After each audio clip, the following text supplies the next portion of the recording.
Hello everyone, welcome once again to Health and Family. I'm Shay Burgess, and I'm glad you're joining us for the next 30 minutes. From time to time, our program endeavors to highlight some of the non-traditional medical treatments that exist today. Today, we have chosen to highlight acupuncture and Tai Chi respectfully. Joining us to talk about these fascinating topics are Mr. Troy Tweed, owner and operator of the Chinese Healing Arts. We welcome you to Health and Family. How are you? Thank you. Nice to be here. Okay, good to have you here. So we'll start off basic, as we usually do, with the definition of acupuncture. How do we define that? What exactly is acupuncture? Okay, how can we define acupuncture? Okay, I'm going to try to make it very simple for Please. you. Very simple. Okay. Acupuncture is just like you said, taking very small needles and puncturing the skin. Okay, that's what acupuncture is all about. But the main thing is not just puncturing the skin. It's what we have. We have what they call a Meridian System, or a system that flows through our bodies. And sometimes these systems get blocked.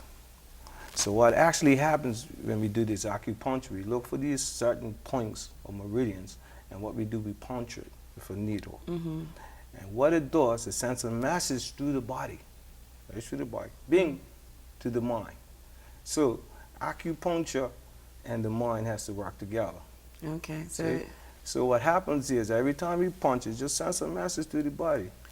To open up. To open up. And let it flow. But it's a little deeper than that, but I'm going to keep it very simple. No, that's good. Like you have certain meridians or certain points, like for, let's say for long meridian. Okay? So when you say long, that says breathing. Okay? Breathing and long. So if someone comes to me and I'm doing acupuncture on them, and they say, I have sinus problems or something.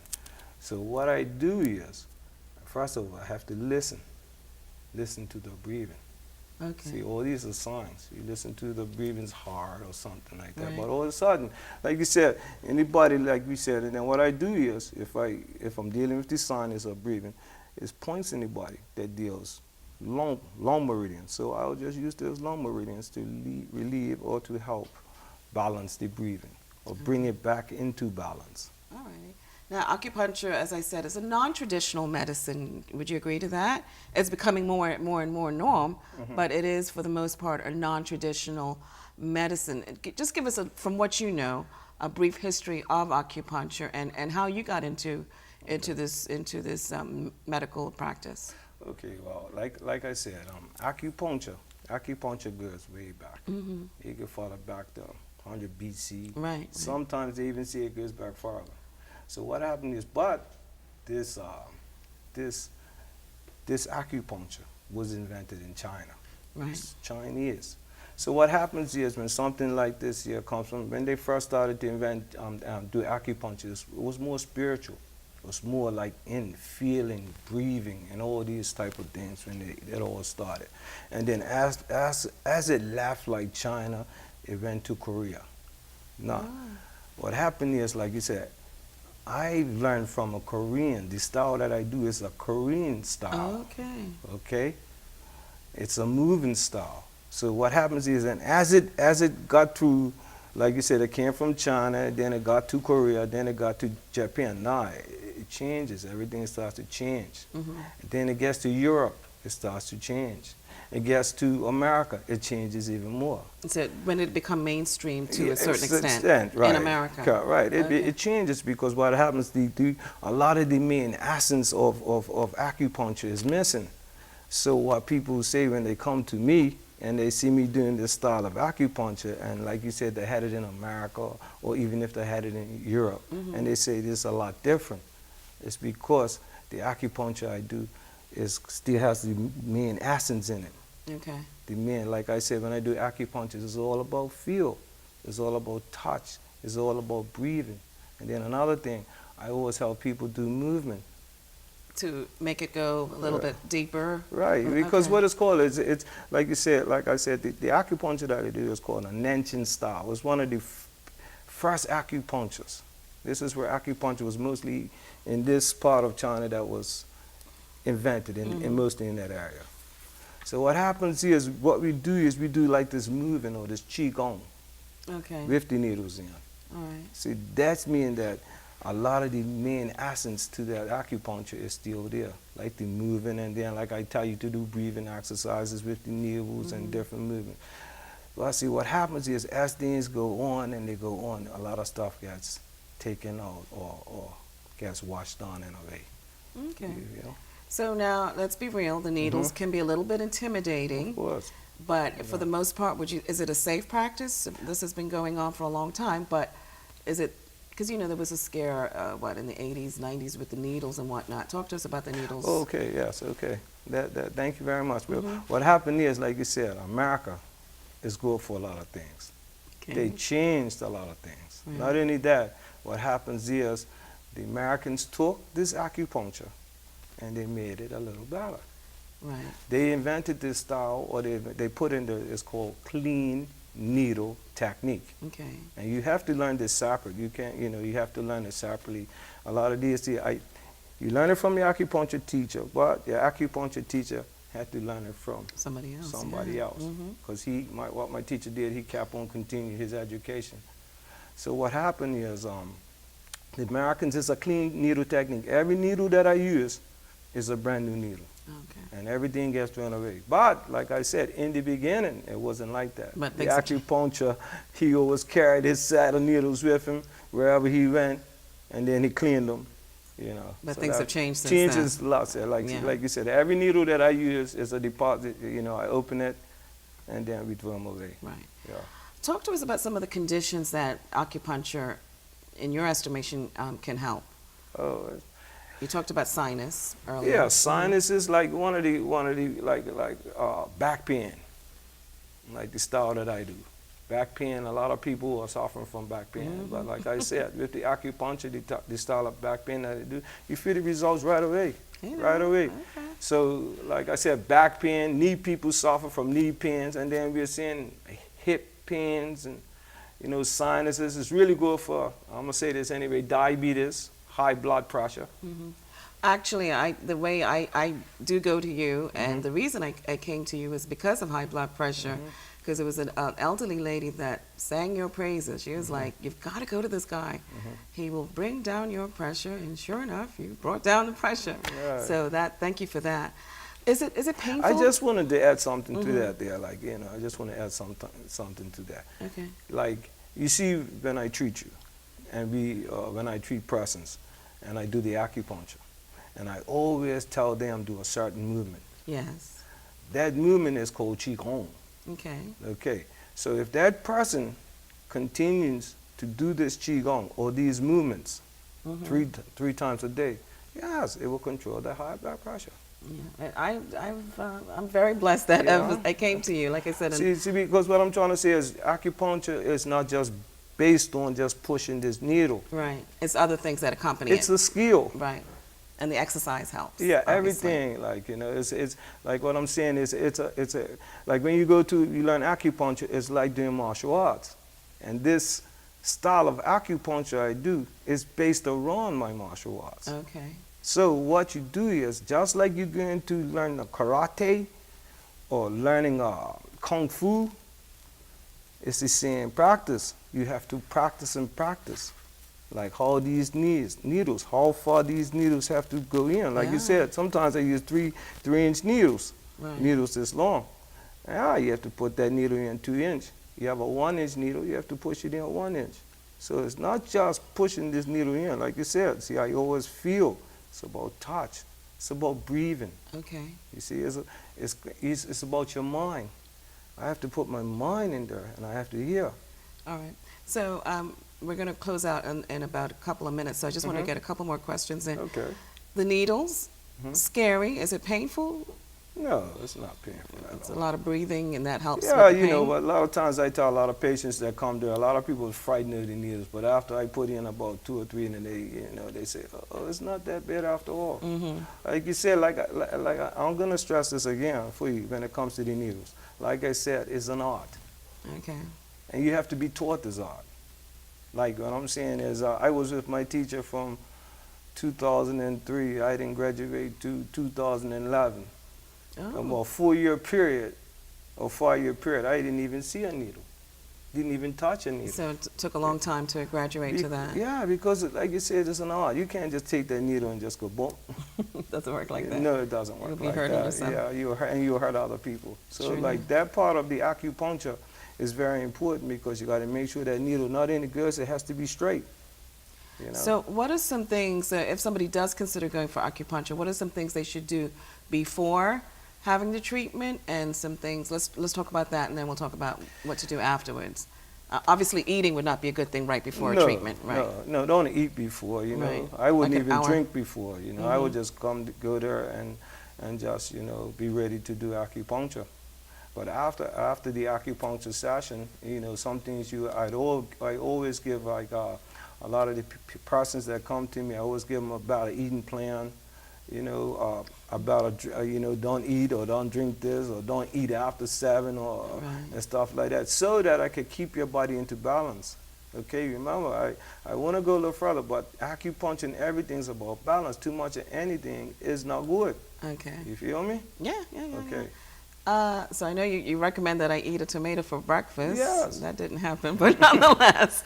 But I am eating a lot of beans and stuff of that Okay. nature, but the tomato didn't happen. Okay, well, let's put it this way here. I have a patient that's been with me now for maybe 3 weeks now. He did the diet exactly the way here. And then he came to me, he was weighing over 200 pounds, way over 200 pounds. His belly was hanging over, and, you know, we as Bermudian, we grew up together, we always teasing one another, you know, your belly's bigger than mine. So he came to me, so we touched. So, no, I'm always telling him about his belly, but now he's come to me. No, in two weeks he lost 12 pounds. Yeah, you were telling me that story. I think you Yeah. were trying to make me feel guilty. Yeah, I was, because you didn't stick to your diet. Well, we're going to take a break at this time, and one of the questions I had asked you was to share with us a success story. But before we do that, I did want to share a personal testimony that was emailed to me on your behalf. And she states, my acupuncture experience began in 2015. If my house was on fire, then I literally could not flee due to the immobilizing pain I felt. After 3 acupuncture treatments, the pain was gone and has not returned. A hip replacement 6 months ago left me with a lot of stiffness, and again I turned to acupuncture. There was immediate improvement in my flexibility as well as my ability to walk upright after the very first visit. Acupuncture was the perfect follow-up treatment to my hip replacement, for there was nothing more than a surgeon could do to relieve the ongoing stiffness. For that reason, I believe that the 2 approaches are indeed complementary and necessary. Without a doubt, acupuncture has been beneficial when pain medication brought me no relief whatsoever. Well, that's a great, great testimony. Kudos to you. When we come back, we're going to be talking about the benefits of Tai Chi. Stay tuned. If you see a teen or adult suddenly collapse, it's important to act fast. Helping to save a life is easier than you might think. Just start hands-only CPR. The first step is to send someone to call 911 or call 911 yourself. I will stay on the phone with you until help arrives. Then get directly over the victim. Put the heel of one hand in the center of the chest. Then put your other hand on top of the first. I need you to do it this fast. 1, 2, 3, Then push hard and fast in the center of the chest until help arrives. 11, 12, 13, 14, 15. It's important to push at a rate of at least 100 beats per minute. 20, 21. Let's hope you never have to use hands-only CPR. But if you see a teen or adult suddenly collapse, don't be afraid to try it. Remember, call 911, then push hard and fast in the center of the chest until help arrives. Your actions can help save a life.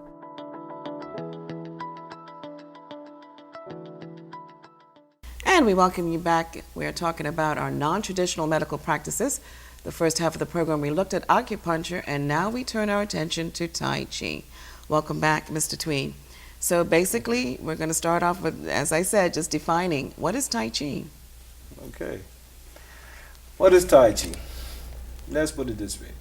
Tai Chi, first of all, was invented as a martial arts. Okay. That's what Tai Chi is. It's a martial arts. Through time, as time has passed, they found all the benefits that Tai Chi has. Mm-hmm. But like I said before, it's a martial arts. So what happens is doing Tai Chi you do very slow. Mm-hmm. So it's the mind again. Tai Chi actually means mind fist. Mind. Mind fist. Okay. Or fist of the mind. Fist of the mind. Okay. Okay? Mhm. So what makes Tai Chi so different? Because your mind has to be always involved in this movement. You have to be very conscious of what you're doing. Yeah, of course. Yeah. And when you be conscious, when you start being conscious, your mind, then your breathing, Right. okay? And then your body. Right. You know, all these things have to be put in one little small space. No, I actually remember enrolling in community ed. They had Tai Chi, and I remember this about 20 years ago. And I remember saying to myself, this is not going to be for me because it was just a little too slow. Fast forward 20 years, I think this is where I need to be because, like you Yes. said, it is a little bit slower Yes. and a little bit more mindful. So it is a good exercise. How does that slowness help you, the individual that is practicing Tai Chi? Okay, how does it help me? It helps in this type of way. Everything that you do in Tai Chi is done internally. It's an internal movement. Everything is not an external movement. Like even if I go like this, this becomes internal. This is external. Right. Okay. So when you start doing Tai Chi, the mind has to be so deep within the body. You have to move your spine. Your abdomen has to move. Your chest has to move, arc. You have certain structures. So all the movements, why it's done so slow? Because you have to think, and then you have to have your mind going through your body like this. So if the hand comes up like this, this is external movement. In Tai Chi, this will come up by itself. So definitely a lot of weight on the mind. See, the mind will raise this. Here, like this, here. Once you here, no, like you say, you can't be out of structure. Everything is here. When it rises, see, feel me? Yeah. So it has to be soft. But the key to Tai Chi is to make sure that this is soft. The body has to be soft and flexible. The body can't be hard. I think your wife was teaching me something a little the other day on just standing still. It's called Wu Ji. So that's not Tai Chi. It's Tai Chi. It's a form of it. We're going to go deep now. Let me understand. Let me show you this, sir. Everybody sees that yin and yang. And that yin and yang means balance. Half this way, that means hot, cool. It means balance. It just means balance. No, it's a thing that, and before you do these movements, it's called Wu Ji. Wu Ji is a circle, which means nothing. It's just an empty circle. And then once you start moving, then it becomes yin and yang. Okay? So Wu Ji is a standing meditation, which you have to just clear your mind and relax your whole body. And I actually tried it this morning. And it's very good for you. Actually, those are one of the most healthiest things that you could do. Yeah. It will help to heal your body, heal your mind, and stuff like that. Okay. So does it help health problems? Yes. Talk to Tai me Chi. about that a little Tai bit. Chi, because like I said, Tai Chi deals with the internal. It also deals with the mind. So like what I'm saying is when I'm sitting here, I'm talking to you, you know, I'm trying to relax my mind with my breathing because I'm very nervous. It doesn't matter. You could be a Tai Chi man, you could still get nervous. Okay. But it's about breathing in. You're doing great. And then just relaxing. All right. You know? So what I'm saying to you is that Tai Chi is for your whole well-being once you get into it. It massages your, because everything you're More doing internal is, as opposed to the external. Right, because Right. you're massaging. I mean, the movements are so soft because you're you're massaging your lungs. And then you're massaging your heart. And then you're massaging your liver, your spleen, your kidney. So all these movements that you're doing like this, that reflect into Tai Chi is you're massaging the internal body and massaging the internal organs in the body. Now, if you do massage, a lot of people suffer from, let's say, diabetes. Right. And that's that's something that a lot of people in Bermuda would like to control, eat better, feel better, have Right. more energy. Right. Now, simply what we can do is we can massage that spleen or the pancreas in that area. So what we do is we'll get up in the morning here and then we try to massage it. So every morning you do Tai Chi? Yes, You and but your we wife? don't do Tai Chi in that, what we call it, like I said, this is called Qigong. Qigong. See, you got Tai Chi, and then you got Tai Chi Qigong, the inner works of Tai Chi. Okay? Qigong means working with the internal energy in the body. So where did you learn all this? Oh, traveling and lucky to have a good wife, that don't mind me going missing. It takes a lot, a lot of hard training. What you got to remember is when you put yourself in something like this, sir, it takes a lot of time, and it takes a lot of sacrifice, Right. and there's a lot of commitment. See, what people do, they put half commitment in. No, you can't put half in. You got to put in. 100%. I have a brother that says, my brother, I'm going to say his name, Kent. He always says to me, one thing, Troy, boy, I love you, how you commit yourself to something. Well, you're very passionate about Yeah. this. No two ways about it. Oh, I love it. You do, and you really sell it to your clients and to people that come on by. You really do sell the Tai Chi as well as the acupuncture. Now, would you recommend Tai Chi for elderly people? Yes, I could recommend Tai Chi for anybody, but I could recommend Tai Chi Qigong for everybody. Okay. Does it help with the balance? Yeah, it helps with everything. Okay. Even if you're bedridden, I can teach you exercises that start from your bed and get you out of your bed. I have some patients. Sometimes I go to the homes, and I'm had little successes, and I go back the next week. The lady says, "Oh, Mr. Tweed, I'm walking around my house and looking at it. She says, I'm so happy." That's a great success. So, sometimes I end up going to the house. It's a little bit more expensive because some people can't travel.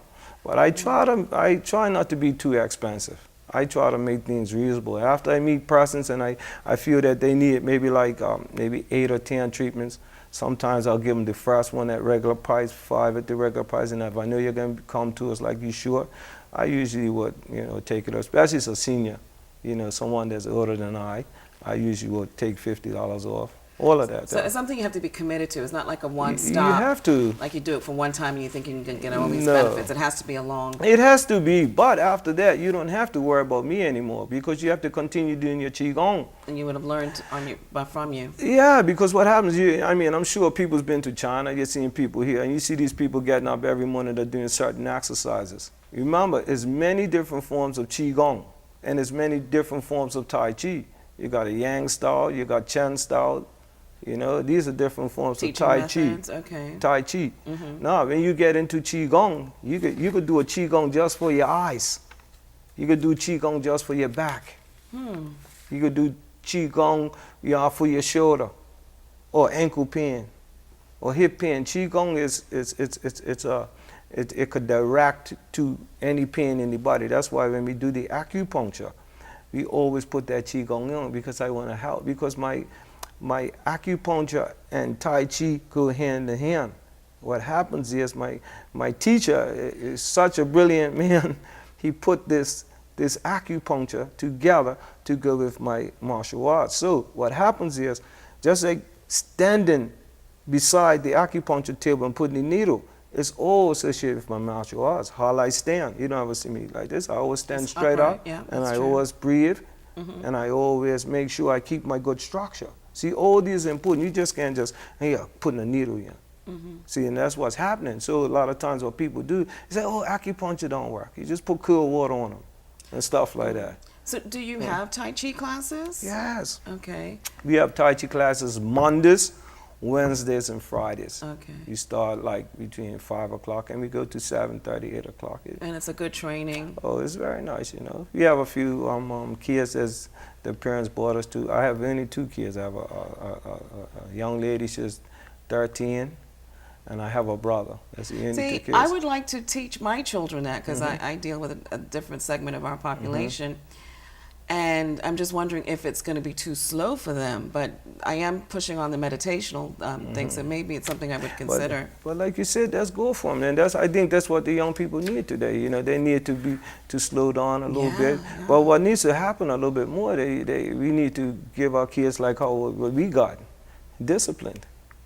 That's a whole nother program altogether. If you, like you said, if you can't teach discipline, if you don't have discipline, that means you can't learn. The first thing that I learned from my teachers is to be quiet. Yeah. It's wishful just to thinking. be quiet. You know, you have to listen to understand. Not only It's that, you true. listen. This man speaking almost a different language, a different dialect. So I have to kind of like go in and try to make out, you know, what actually he's trying to say to me. So with me, that's why it took me like 11 years. It would probably take a regular person, maybe 4 years or 5 years to do what took me 11 years. But I just loved the training. What I loved most of all was just being with him. Right. See, with your seafood, right? that's my acupuncture teacher. But I just want to say something. I have to go back to this here. They call my acupuncture teacher, and my wife and I, they call him Big Head. Big head. Big Head. Okay. Big Head. I'm very upset about that. All Why right, they well. call it? But after you start to get wrong, that's like I said, you have to learn what these people are about a little bit. Nah, that was such a big, to him, that was everything. That was the biggest praise ever. Yes. Any final words? We're unfortunately going to be Yes. closing Well, out. Anything you want to say? Anything? No, not really. I would just like to say, we should come out and see what this Tai Chi and see what the Qigong and this acupuncture is all about. Because what needs to happen, we need to put the Western, Western, traditional, put them both together, Well, and we will find a good balance. Yeah, that's what the lady said when she was Yeah. the personal testimony. So that's what it's all Yeah. about. Yeah. I do want to thank you, Mr. Tweed. Yes, thank you. All righty. Okay, folks, we do want to thank Mr. Troy Tweed of the Chinese Healing Arts for coming on by. Suffice to say, the information that he has passed on to us has been most enlightening. We also want to thank you, the audience, for joining us. On behalf of the Health and Family team, I'm Shay Burgess. Thanks again for being with us.